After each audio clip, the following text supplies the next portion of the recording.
He's an idiot. But he'd probably be able to sell it though.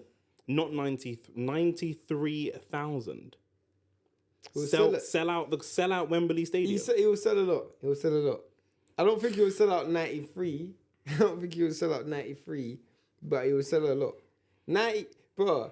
This guy's never fought before. Just the gimmick alone of John Fury will sell a lot still. This guy talks a lot of shit, bro. A lot of guys would wanna watch him get knocked out. He get put in a coma. We rolling. He get put in a coma. By Carl Froch. Of course, bro. This guy's 150 years old, bro. Bro, John Fury would have got knocked out by Carl Froch in his prime. Do you see what Froch the agreement that Froch said? No, what did he say? Froch said there's a couple man that have been calling you out, like they're like your age, like Mick Foley and these type of man. Mick Foley? These random traveller man that have been calling you fair out. enough, go on. She said if you fight one of them and you can beat them, then I'll discuss seriously fighting you. Because if you can't even beat one of them, you're not even like fit enough to. And then he said, "I'll do it for charity. Like it'll be a joke thing, innit? Like I'll do it for charity." But I would, on a serious level, I'd literally. I don't even think anyone would sanction a fight like that. Fury versus Froch, bro. In his prime, Froch would have punched him up. In Fury's prime. Yeah, bro. Even when he was did fighting John like Fury have a prime? Well, when he was young, innit? He didn't have a prime. Yeah, he got knocked out by everyone. He even got knocked out by Heron Reaction one day. He did, yeah. That's probably the most notable name on his resume. Yeah. To think about it, this guy is just. If he was to fight Carl Froch, it's long in it. Froch's channel is sick as well. It's mad funny because like I don't watch that guy. Bro. Like, I know. I didn't like him. I didn't used to like him because I'm a big George Groves fan. So I'm saying West London man then. But his videos are so funny because like he just shoots them in his room with his like belts in the background and stuff. But like I don't know if his missus is holding the camera or like his wife like interviews him basically, and then like as he's like taking the mick out of John Fury, like you can hear his wife laughing in the background and stuff. Like it's sick, like it's sick because it's so natural. I don't think I could ever watch that anyway because I don't really respect what Carl Froch has to say about what about everything. Yeah, this is about Andre Ward. Bro, it's about everything, bro. As a man, I just don't respect his opinion. I think that a lot of people feel that way. However, I think that where he's grown on me is he's got more self-awareness. Pause. Hey, yo. But he's got more self-awareness than he used to. So like in the video, I don't think so. I think he's got less. Nah, he does 100%. He was like, bro, he said to John Fury, he's like, bro, if we fight, I don't think I got a level with you, mate. We're not selling anything. No one wants to see that fight. And then he said, I don't like to go on about it. It's a bit of a private matter, but I don't know if you heard, I did fight at Wembley in front of 80,000 people. Like he's taking the mick out of himself. He's much less serious than he used to be. Much less serious. Bro, he just used to say with the whole thing when he would attack the Floyd Mayweather thing. Yeah, see? That for me just made me like, yeah, this guy's a scrub, fam. Joe Calzaghe. The Joe Calzaghe thing I get because he's just trying to make a name for himself as a young youth, innit? But Andre Ward. The Andre Ward thing is being a sore loser. The Floyd Mayweather thing is just corny. It's just corny, bro. Frotch has some of the most beefs in boxing, I would say. You think so? I'd say. Like he just seemed... Not now, but when he was younger, he just seemed so angry and bitter. He wanted to have beef. Does Froch have the most beefs in boxing? In British boxing, let's say. Let's keep it to Britain. Eubank? Which Eubank? Junior. No, who's Eubank Junior got beef with? Eubank Junior had beef with everyone. No. Conor Benn. No. His dad. Eubank Junior wants fights with people, but he ain't got beef with people. Beef? Yeah, bro. I would say so. Beef with his dad? Come on, bro. Bro, you got beef with... Bro, you not see the interview that his dad had, bro? Nah, bro. Nah. My man brought out the Pato and Queen English like that's content. Bro. That's content. That's content. Bro, did you hear when when TalkSport introduced Eubank Senior on TalkSport? Now what they say? He was like, "Oh, we got the champion, whatever." Yeah. Who was it? Jim White. Jim White introduced him. He's like, "Good evening, dreadlocks." Well, Jim White said that. No, this guy. I thought Jim White said that. I was gonna say that. That's the funniest thing I've ever seen, bro. Hey, if you look at Simon Jordan's face when he says it, bro, you can like, bro, this guy's gone, fam. It's funny. I can't even do the impression, bro. Oh my god, but it's so funny. Now I wouldn't say. I can't think of people that have like. So when I say beef, I mean like something could potentially kick off on site. Derek Chisora not anymore. Maybe back in the day. Derek Chisora used to have And but that was himself. That wasn't even like, not that it wasn't beef, but he would just kick off with people just randomly. Like, yeah, of course, but it's still beef, bro. It's still beef, yeah.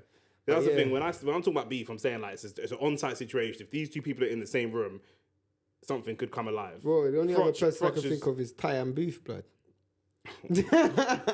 Let's move this conversation on. Let's move this on. Tiafimo fought last night. Yeah. I see he was getting booed in the ring afterwards. He was crying. Do you know what I'm saying? Bro, I don't know why Lauren put on a better performance last night than Loza Official. Bro, Do you know what I mean? She won her fight last night. Still coming out to Dotty One and them things there. But of course, yeah, she had a good fight, so shout out to Lauren. Yeah. But and Tio was just as good or nah? Tio was horrible, bruv. Tio's been horrible for a minute. No, but he looked good against Josh Taylor. You know what I'm saying? But here's the question. Firstly, I personally think he done enough to win. That's my first thing. It was a close fight. Jermaine Ortiz is actually a good fighter, so I don't want anyone to take anything away. Jermaine Ortiz went the distance with Lomachenko, and that was a controversial fight as well. I think Lomachenko done enough to win, but as well, Jermaine Ortiz is a good fighter. However, I do think a lot of people are giving Jermaine Ortiz the win because they expected better from Teofimo Lopez. Yeah. With that being said, the question is, does Teofimo Lopez not rise to the occasion?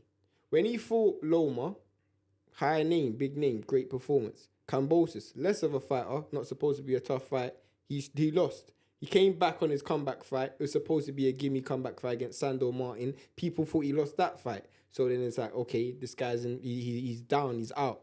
And then he fights Josh Taylor, who's supposed to be the best in the division at that time. Had all the belts. Well, once upon a time, he had all the belts. Yeah. Fought Josh Taylor, going in as the underdog, Teofimo Lopez, after 2 shaky performances, wins that fight, puts on an amazing performance. Everybody thinks the sky is the root, or what? The sky's the limit, whatever. And he's back. Yeah. And then he puts in a terrible performance against Jermaine Ortiz. Is it a case of him not being able to perform at the highest level? At the highest level against poor opposition? Or does he need the opponent? Or is he just an up and down fighter? I feel like it's a poor excuse to be like, I only get gassed up for the big names and the big fights. That's poor. I don't like. It's not a professional. It's not a professional thing to say. But it does happen though. Yeah, but when we say that it does happen, that's just called not being as good, in my opinion. Like, you have to be able to separate talent from mentality. But you don't beat Lomachenko in the way he beat Lomachenko and then struggle with Sandor Martin. There's something psychological wrong there. He's always had psychological problems though. I think ever since his gal left him, it didn't help as well. That's what I was going to say. If he put in decent performances of his gal, he'd probably still be married. That's not even fair. What do you mean? That's not fair, fam. How? That's not fair, fam. Okay. I'm just saying, we know, yeah. You're just... We know, yeah. Okay. We know that obviously since his woman's left him, it's affected him mentally. Yeah. So that could be affecting him, but then it doesn't... Nah, but it's down to the opponents. It's professionalism, because he's still putting good performances. If he was on a consistent slide, then that's what I'm saying. That's what I don't understand. It's mental, innit? It's mental. It's a mental thing for him. Yeah. But I don't know. Like, this is... Nah, do you know what it is as well? I think he thinks he's better than he is. Potentially. I think he thinks he's better than he is. So when he goes and fights world champions or ex-world champions, he taps into that level. But when he's fighting people that he doesn't respect, he doesn't feel like he has to work as hard. But he's a lot better than Sandor Martin, and he's better than Jermaine Ortiz, but not by loads. Like, Ortiz is like a good gatekeeper at that type of weight class. So you have to train to beat these guys. That you have to be a lot more convincing to beat these guys. And you have the talent. We see it in loads of other sports as well. And people go, "Oh, this person's got the talent, but it's this, but it's that." Like, if he wanted, do you know what I hate in sport? If he wanted to. What do you mean if he wanted to? Yeah, of course. That's the what are we talking about here? Doesn't make any sense, but it's more than just a bad day at the office. Like, this guy needs to work in. Like, he needs a psychologist. You know what I'm saying? Or someone to help him with his mind, card. He's mentally not there. And after the fight, my man's crying and all of that. I don't even know what he's crying for. Like, you would have. Like, I don't even get it. He won the fight and he's crying. But it's not like he won when he won undisputed, bro. Like, that's a big thing. Yeah. He was one of like only 3 or 4 undisputed people in the world at the time. He was undisputed. Some people say he wasn't, whatever, but he was undisputed. He had all the belts. Yeah. He then came back and beat Josh Taylor, second weight class, best guy in the Division 1 Ring magazine. All right, cool. Those are times where I'd expect you to cry. I don't expect you to cry there. Or was he crying tears of happiness, or was he crying like? Because I heard him getting booed, so I thought maybe he was crying. No, it was tears of happiness. Maybe it was because he was. Maybe it's relief. I was about to say maybe it was relief. Like he probably thought he was gonna lose, but then that doesn't look good. I think people are just saying that he lost because I thought he done enough to win. But was it close? It was a shite fight though. Really, real boring fight. There was no urgency from either fighter. Yeah, that's the worst place to be as a fighter. No urgency, no intensity. Nobody wants to see you fight again, regardless of who wins. And both these guys need these types of wins to... Because like we said with Jermaine Ortiz, people already are not taking him as seriously as they should for the level of talent that he's got. They're already kind of looking at him like, eh. And this was a fight where if you won, like, all right, cool, losing to Lomachenko in a close fight, that's one thing. You know, if you won this fight, cool. Especially in a fight that was so closely fought, you just needed to put that little extra. And I just felt like, and in my opinion, he's always going to be known as a nearly fighter. Yeah. You were almost good enough, but you weren't. Yeah. And we've seen that throughout the entire history of boxing, you know, being a nearly fighter. But at the end of the day, nearly don't pay the bills, bro. 100%. Nearly don't go in the history books. 100%. Speaking of nearly, we've got Ryan Garcia. Some people say he nearly beat Tank. No, I'm back. James Toon would say that. But yeah, he's coming back out for another big fight against Devin. Mm-hmm. And I'm seeing like some of the comments that I'm seeing are just like. Did you see the head-to-head yesterday? No. They pulled up on each other and they had some little scuffle, probably staged, but like, I just think, bro, Ryan Garcia's fans. His fan base is crazy. Like, I saw a tweet that, like, from, like, a big boxing Twitter account, not like a news account, but like a big boxing person on Twitter. And it had quite a lot of likes, like thousands of likes stuff. And it said, like, to beat Ryan Garcia, Devin has to be perfect for 12 rounds because all Ryan needs is one punch. And I was like, bro, I don't know what they're watching. One punch? When is it? Literally, yeah. What are you talking about? Bro, this guy's a speed merchant. Like, he throws mad punches. Like, he's never... When's he one punch KO'd someone? If we're keeping it real, bro, there's nothing I've seen of Ryan Garcia that should cause Devin Haney any problems. Nothing. Provided Devin comes with his best professionalism. But when is Devin not at his best? Yeah. And, bro, we saw Devin move up to lightweight, super lightweight, bro. Like, bro, that is... the best I've ever seen Devin. Why do people underrate Devin so much? Bro, I don't know, bro. Because I've had this conversation with Rance like years ago. I remember I spoke to Rance. Who was it about Devin? It was just about the whole lightweight scene. Yeah. He was like, he put his stock into Tank early. Of course. Which is understandable. Which is understandable. Then one of his boys, I was watching his futsal game for his club. One of his boys come over and he was like, who do you think's the best in the lightweight division? This is like 4 years ago. I said... Haney. I think Haney's got the highest ceiling. Then me and him are arguing about Haney versus Tank. And then his brethren come over and was like, nah, there's someone you man ain't even talking about. And at the time, it was Shakur Stevenson. And he was like, this Shakur guy, blah, blah, blah, which is borderline understandable, like I get it. But Haney, like, while Shakur is struggling and Shakur's put on horrible performances, Tio's put on horrible performances, some of the bigger names have fallen away, like Ryan Josh Taylor's. Garcia's lost and been borderline exposed. Tank is still putting good performances, but against lower level opposition than Devin. Correct. Yeah. Devin, it don't make sense to me. I was having a debate with so literally same thing, bro. And I have this all the time. I've always thought Tank is an elite fighter. I've never not thought that. Yeah. I've never not thought that. But as we're getting on and we're closer to that potential fight happening, I've always thought that Devin Haney is a better fighter than Tank. Yeah. And for me, it's mindset. Bringing it back to that.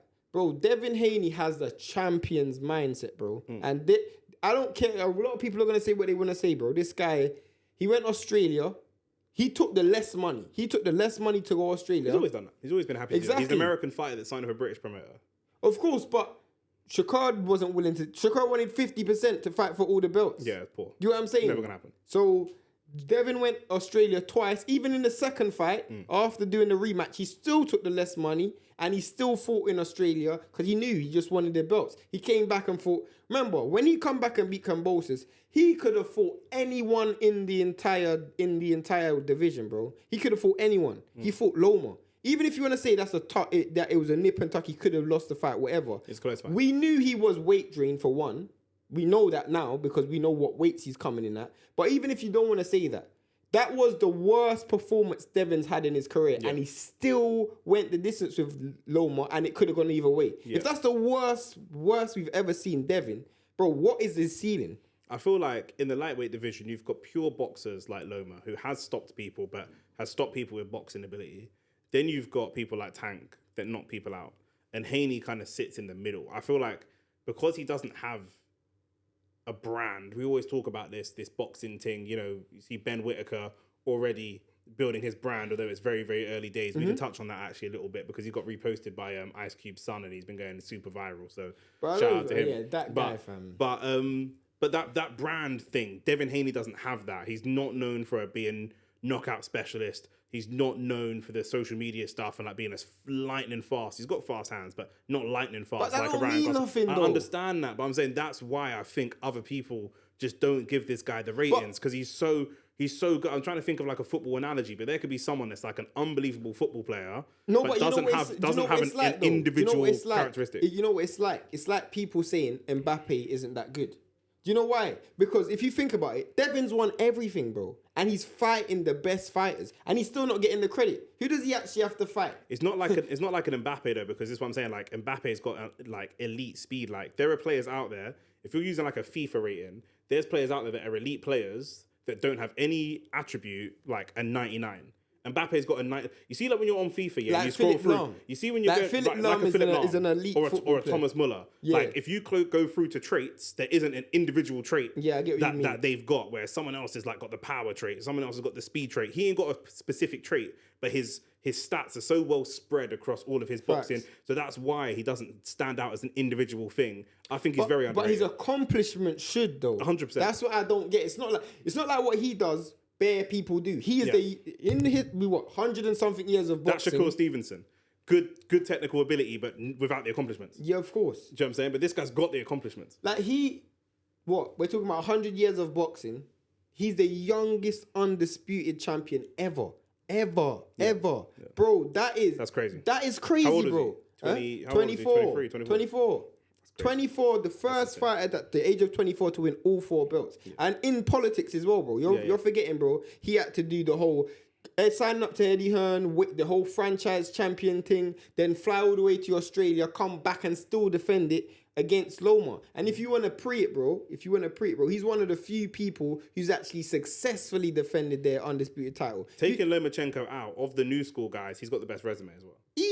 Comfortably. Yeah. But people don't give him credit. So when people are talking about this whole Ryan Devin thing, and as we get closer to the fight, we'll probably break it down more.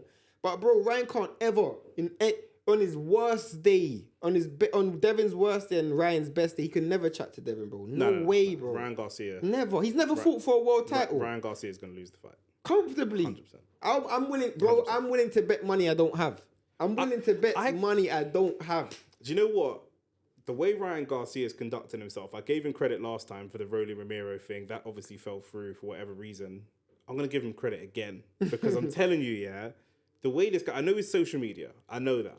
He's fighting for world titles he doesn't really deserve. If he happens to catch Devin Haney with a lucky punch and become unified champion, it's like, bruv, you barely even deserve this. But whatever. Facts. But his social media presence allows him to take risks that other people can't. Like like you said last time, the O doesn't really affect him. Like he could lose this fight and still go on to make big money in big fights. He can continue to do that. And so I like the way that he's conducting himself. The thing is with Ryan Garcia, I don't like his style. I think he's overrated. You know, I don't get it. Obviously, I'm not a 15-year-old gal on TikTok, so I don't get it. But in terms of someone coming out and trying to make big fights happen, I like that. I'm not mad at that at all. It's a pay in it. So them man at work it's prize fighting. So he's gonna make money. And the truth is, he fought the other day. I can't even remember the guy he fought. And let's keep it real. He didn't put on a great performance. So you always gonna need a dancing partner in boxing, Yeah. and I feel like we're finding that out now more than ever. You know, because people are actually getting properly reimbursed for the big fights, bro. Yeah. And he's probably gonna get what 8 figures in this fight as well. He should do, yeah, for sure. He'll lose, but You, gotta bro, put on you the can't, how you performance. gonna lose with And he getting knows- 8 figures? And he knows he ain't gonna get knocked out. and he knows he's going to lose too. So, but this people saying all he needs is one punch. I don't know what these people. I don't know what these people have been looking at. Bro, there's nothing Ryan Garcia can do to beat Devin. Nothing. So Ryan Garcia, we were on DR Sports. We watched him lose to Tank. Tank is coming out again. Well, I don't even know if it's potentially. Tank or it's Conor Ben.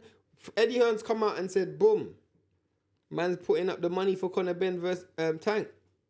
That was after Conor Ben's terrible performance last week. This is my question to you. Is it a cash out? Is Eddie Hearn cashing out Conor Ben? I think so. I was actually gonna say that to you. I was gonna say, like, you know, cashing out borderline for both of them. Tank still is, But not it's not his mixing it fighter up. though, isn't it? Tank's still not mixing it up with. No, but Tank's still got to agree. Do you know what I'm saying? Like, there's fighters out there that can do more for Tank legacy wise. When I'm saying cashing out, I mean like, I'm just gonna throw you to the dogs because I need to make as much money as you now. Because remember, the argument is that Conor Ben may not ever be able to fight in the UK anymore. So if he can't fight in the UK, that means his biggest market is gone. So how are you going to make money from him? You might as well just throw him to the dogs and get as much money as possible. I understand. And you think that's what Eddie Hearn's doing? Potentially, that would be a headline fight then. Yeah, of course. That would be a main event fight. Tank, of course, anytime. Yeah.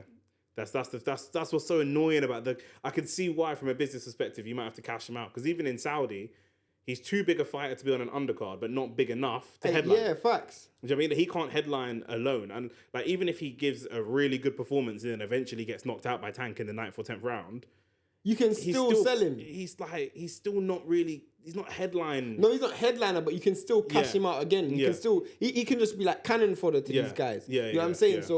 That's what Eddie. For me, that's what. There's no other reason for why Eddie Hearn, because because this isn't a fight no one is asking for. No, it wasn't. And if you keep it real, like, does Conor Benn have a realistic chance of beating Terence Crawford and Boots at 147 pounds? No, he's got no chance. So you might as well find someone he's got a better chance, because he's what, 10 pounds, 12 pounds heavier than Tank. Yeah. So he's got a better chance there.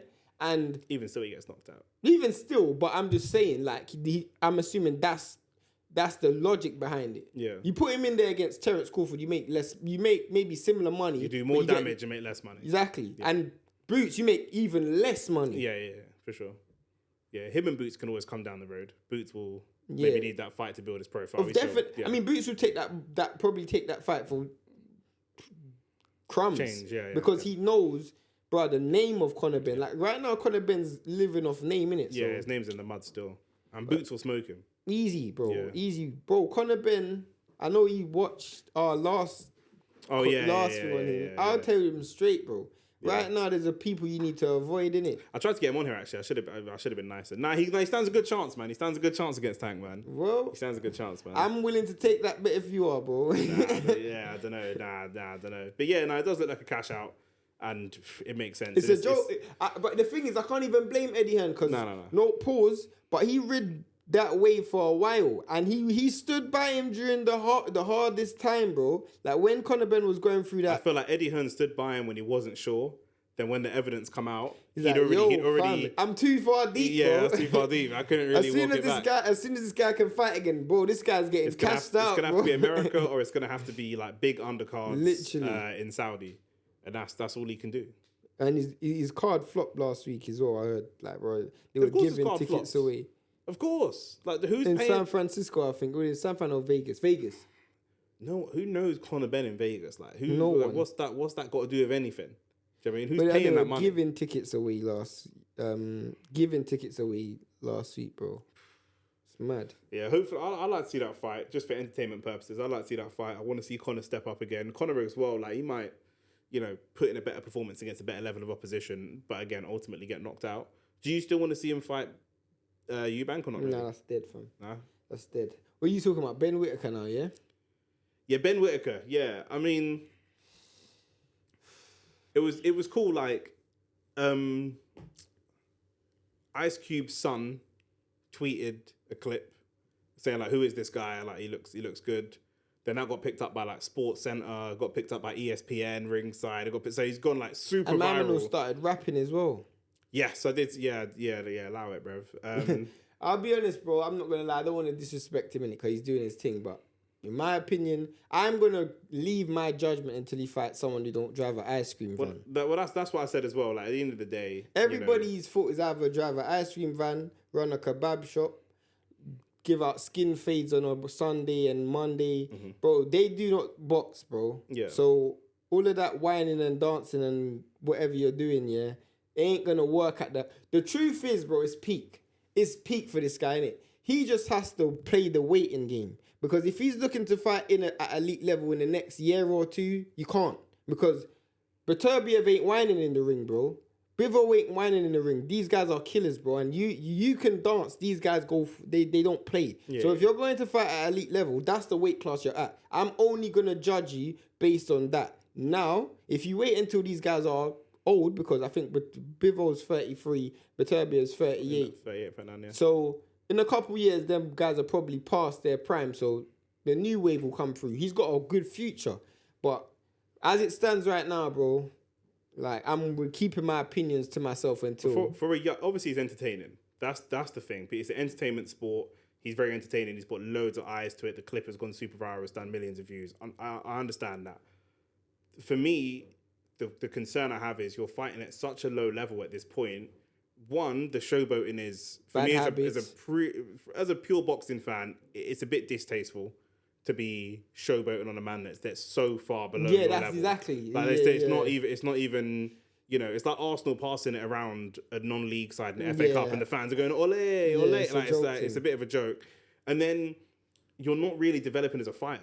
That's the problem. Developing bad habits, from a technical perspective, you're not doing yourself any favours. You're not going to develop as a fighter. And as you step up, not even to Bivol and Beterbiev, but if you step up to go and fight someone like a Dan Aziz, for example... Yeah, you could be in real problems there because that may not work against this level of opposition. Some people were giving the ref a bad time, and again, some of these people don't understand the rules of boxing. Do you know what I mean? The ref only got involved not for the showboating, which, by the way, the ref is allowed to do because it's very disrespectful. Yeah. Boxing's about respect, and if you can knock a guy out, you're supposed to knock a guy out. You do way more damage to people by tippy tapping pressure on their head. If you can knock the person out, just knock them out. It's a lot safer. But the ref only got involved when he either hit his opponent on the back of the head or when he spun around. Yeah. Or he threw the backhand punches, or when he spun around, because if you get hit in the back of the head, you can do serious damage. So the ref did his job. I'm not against showboating though. Like, I've seen great fighters showboat. I've seen Freud showboat. I've seen at world showboat. That's what I'm saying. At world level. I know, but I've seen showboating before. Yeah. But for me, in my mind, I'm like, I've seen fighters showboat. He still doesn't look like an elite fighter for me. There's still things I need to see. Like, I believe, like, when I watch fighters, they got to pass the eye test straight away. For me, Ben Whitaker looks like he's got certain skills and he's got certain talents, but he don't have no killer in him, and you're going to need that. He's got... At the end of the day, some people need to understand, boxing isn't fun, bro. And... the reason why I can say this with so much chest is because he's at 175 pounds. And all you need to do is just watch the other guys at 175 pounds, bro. Watch Yard. He's not even an elite fighter, but, bro, when Yard was at your level, bro, Yard wasn't dancing, bro. Yeah. Yard's looking to take someone's head off. Yeah. Even if you're better than him, the intent and the intentions that you have behind every punch, bro, this guy's just playing. This is not a game. I understand why you're... But that's the thing. I don't think he sees it as showboating. I think he's trying to do an Emmanuel Augustus and make that his style, which I think could potentially make him uncoachable because it just isn't as talented as Emmanuel Augustus. But even if we want to keep it real, and no disrespect to Emmanuel Augustus, one of the natural talented fighters of all time. He wasn't one of the greatest showboaters of all time as well. This guy wasn't an elite fighter. Yeah. He was not a pound for pound. He was more talked about afterwards. Exactly. For the highlight clips that would go viral, but not at the time. Now, my boy Prince, he was an elite fighter. Yes. But Prince had elite power, bro. Yeah, This yeah. guy was knocking dudes out, bro, Yeah, and yeah. he was would doing showboat and knock people out. Exactly, Yeah, bro. yeah. You're showboating and whining and 12 rounds. yeah, I'm saying like, bro, 12 what's round going show. on? Like, Yeah. come on, bro. Yeah. If you're so good, you should be knocking this dude out, then innit? Yeah. If that's the case, Yeah. you know what I'm saying? Like, bro, you're not that good because my man's lasting with you. So, bro, like, come on, bruv. There's so many good. I mean, I don't know how old is Ben Whittaker. I don't even know. Probably like 25, Yeah. 26. Bro, Yeah. light heavyweight divisions slowly, it's stacked now, but it's slowly. You can tell that in a few years, a lot of those fighters who are at that level are going to probably be past their prime. Same as the heavyweight division. Like heavyweights, you know what I'm saying? So he's lucky because he's just catching it at that. 3 years ago, bro, you would have to play the waiting game, fam. A Yeah. great fight I would what I love to see him in. Probably not now, but down maybe in a couple years' time, is him versus Lyndon Arthur. Oh, that's a good fight. Because- Actually, that's not a good fight. Lyndon Arthur smashes him. You think so? Yeah. I think Lyndon Arthur absolutely takes his head off. Lyndon Arthur ain't playing, so Yeah, he's not playing. No, he's not playing. I think Lyndon Arthur's a little bit underrated, and I think again he's in a super stacked division. Yeah. So Lyndon Arthur, I mean, what he just scored the distance with Bivol, wasn't it? yeah, fight I want to see. I want to see Dan Aziz fight Yard. I want to see Yard versus Boatsi, Boatsi's gonna fight the winner of Bivol Beterbiev. winner of Bibble Beterbiev. You want to? If I and he'll lose. Oh, fair enough. I just wanted to get your opinion. On what? On Boatsi versus Bivol The Beterbiev. only question I have on Bivol Beterbiev versus Boatsi is which one's worse for him. I think Bivol might be worse for him. You think so? I think the thing is, we've been doing this about 5 years, talking about Beterbiev getting old. This guy, we've been doing this for about 5 years. Every year we fam. say, And man looks better since I met you, we've been saying, but he's old though. But bro, it's facts. not. Donny's not aging. Facts, To be- bro. he is Facts. aging. To be fair, he is aging, but he's got such a winner's mentality. Is he still on 100% KO, Yeah. brother? 100% KO, bro. Yeah, and against world champions. Against world champion level. Not against them guys Ben Whittaker's fighting. World champions. No. So and then Bivol. What's that? Bivol's another, not Tio. I'm not going to go as far as Tio, but Bivol's another on his day. He's No, but he he's doesn't more have bad consistent. performances. He's more though. He don't have bad consistent. performances. He He has coasting performances Yes. Yeah, where yeah. he just coasts Yeah, yeah, and yeah. is too comfortable, but Yeah. he don't have performance where you could have thought he lost. Yeah. But I don't think that Boatsi. think I don't Bivol- think that Boatsi can beat either of them. Yeah, I do think Bivol might be a slightly harder fight, like you said, only because, and this is only one reason, only because Bivol's going to turn it into a boxing match. Yes. But Turbiev's going to go with, the try and truth knock you out. is, It don't matter. It doesn't matter. That's what I'm saying. It don't matter. It doesn't matter, bro. It does not matter. Like, Bro, 'cause the way I saw, even middle though- rounds, Beterbiev knocks out Even- Boatsi middle rounds, and Bivol Just probably knocks him completely- out late rounds. He'll just wear him down. to be honest, yeah, like, I just deeped it. The way Dan Aziz was able to, in the back, when he decided to actually go forward. When he put the pressure on, he was, it was able just to so get to him. easy for him to, and if that's the Turbiev, If he had fought that for 12 rounds, he probably could have stopped him. I actually still also think that Boatsi could have stopped Dan Aziz in some of the late rounds, but he just chose not to. The slip on the ground definitely didn't help. No. Definitely didn't help. But, bro, for me, Knockdown? it has to be because of punch with the slip. But if there was no slip, that fight would have been competitive because it was just turning the tide in Dan's favour, and then the slip happened. But that showed me everything I need to see. The fact that it was so easy for Dan to walk him down. Can walk you down and get to you, then Beterbiev will take your head off. Done. Completely. Easy And work. Bivol He's just going to school you, bro. Bivol will school you, but Bivol does have knockout power. He's like Andre Ward, but that can knock people out. I think Bivol's but he likes to take. I don't think when he hurts you, he doesn't step on the gas. Yeah. Like I've seen him hurt pretty much every fight he's fought, and he just doesn't step on the gas. And we need to see what happens in this fight between them. Who knows what can happen between them and how this will shape the next fight. But yeah, Ben Whittaker wants none of that. He doesn't really want to go that level. And Boatsi, like I say, I'd like to see Aziz fight Yard, man. I think they're more similar.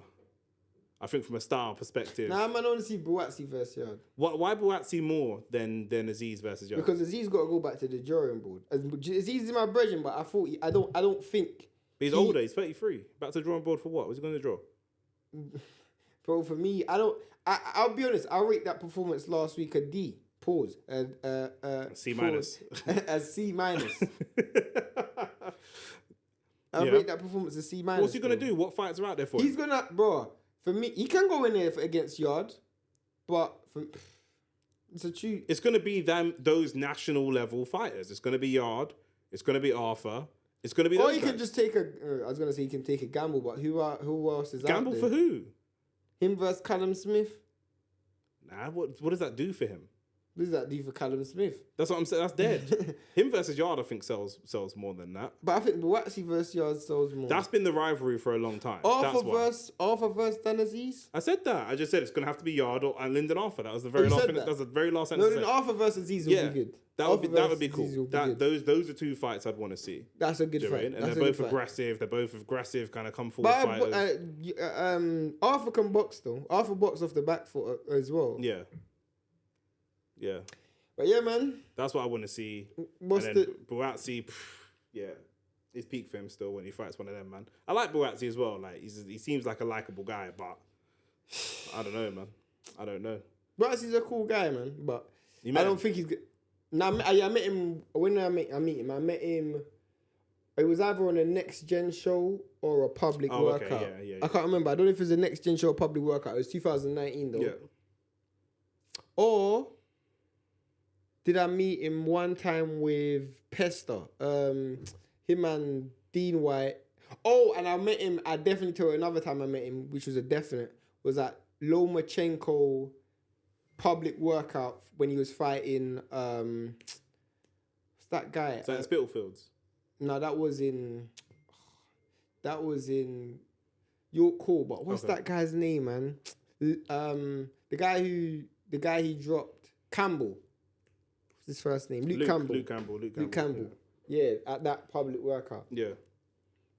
Last thing before we wrap, we'll cover it real quick. We spoke about this last night, but Fabio Wardley, Fraser Clark.